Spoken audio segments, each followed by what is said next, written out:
Kako poteka izbor evropskih komisarjev in zakaj jih potrebujemo 27?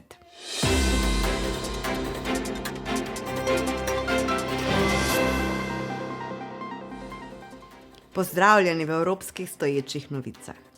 V preteklih epizodah smo si podrobneje ogledali delo Sveta Evropske unije, parlamenta, kako se v Evropski uniji sprejemajo zakoni in drugi predpisi, ter od kje dobi Evropska unija denar in kako ga troši. Danes si bomo podrobneje ogledali delovanje Evropske komisije.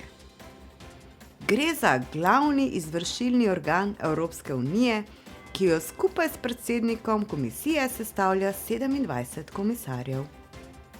Vsaka država ima v komisiji po enega komisarja, ki upravlja svoj resor. Slovensko kvoto v tem mandatu zastopa Janez Lenarčič, ki je komisar za krizno upravljanje. V Evropski komisiji sicer deluje 23.000 zaposlenih, ki prihajajo iz vseh koncev Evropske unije. Evropsko komisijo vodi predsednik ali predsednica, 7 podpredsednikov, med katerimi je eden prvi podpredsednik in 19 drugih komisarjev. Vsi skupaj sestavljajo kolegij komisarjev, ki ima mandat 5 let. Občasno se pojavi vprašanje, ali res potrebujemo toliko komisarjev. Če zaradi drugega ne, število ostaja enako zato, ker se nobena država članica ne bi bila pripravljena odpovedati svojemu mestu komisarja. Kako poteka izbor evropskih komisarjev? Glavno vlogo pri tem ima Evropski svet, ki ga, kot že vemo, sestavljajo voditelji držav in vlad Evropske unije. Ta vsakih 5 let predlaga Evropskemu parlamentu kandidata za predsednika komisije. Kandidata za predsednika predlaga ob upoštevanju politične sestave Evropskega parlamenta po volitvah. Navadno ga predlagajo iz vrst najmočnejše politične skupine v parlamentu. Če evropski poslanci z absolutno večino podprejo kandidata, je ta izvoljen. Nato pride na vrsto zbiranje ekipe. Prva naloga izvoljenega predsednika je, da si izbere svojo ekipo. Na podlagi predlogov iz držav članic Evropske unije izbere kandidate za podpredsednike in komisarje. Imena kandidatov morajo odobriti vsi voditelji držav in vlad članic Evropske unije na zasedanju Evropskega sveta. Naslednji korak je, da se vsak kandidat predstavi parlamentarnemu odboru, ki je pristojen za predlagani resor kandidata. Člani odbora nato glasujejo o primernosti kandidata za predlagani položaj. Vsak izmed 27 kandidatov, torej 26 kandidatov in predsednik, mora dobiti podporo posameznih odborov in nato vsi poslanci Evropskega parlamenta glasujejo o celotni ekipi in jo sprejmejo ali pa ne.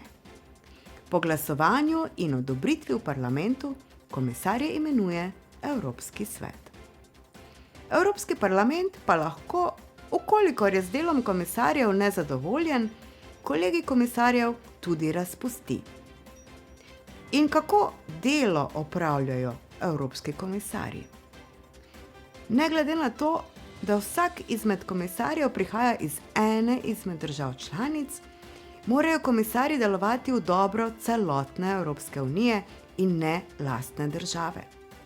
Srečujejo se enkrat tedensko in razpravljajo o aktualnih vprašanjih ter sprejemajo odločitve, kako na ta vprašanja ponuditi take odgovore, da bodo s tem zadostili strateškim usmeritvam, ki so si jih sami zastavili v svojem programu dela. Ukolikor se o določeni rešitvi ne strinjajo vsi, glasujejo, pri čemer je dovolj glavna navadna večina. Pri glasovanju ima vsak komisar en glas, ne glede na to, ali je predsednik, podpredsednik ali zgolj član kolegija. Za razliko od razprav v Evropskem parlamentu so razprave Evropske komisije za javnost zaprte. Dnevni red in poročila o tedenskih sejah pa si lahko ogledate na spletni strani institucije.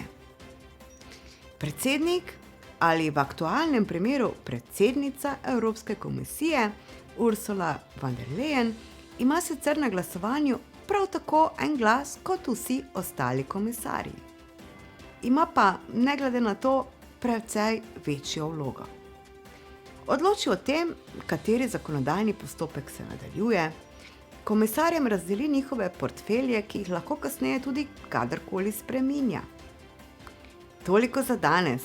Naslednjič pa si bomo pogledali, zakaj vse je Evropska komisija odgovorna. Lep teden vam želim. Imejte se lepo in pazite nase.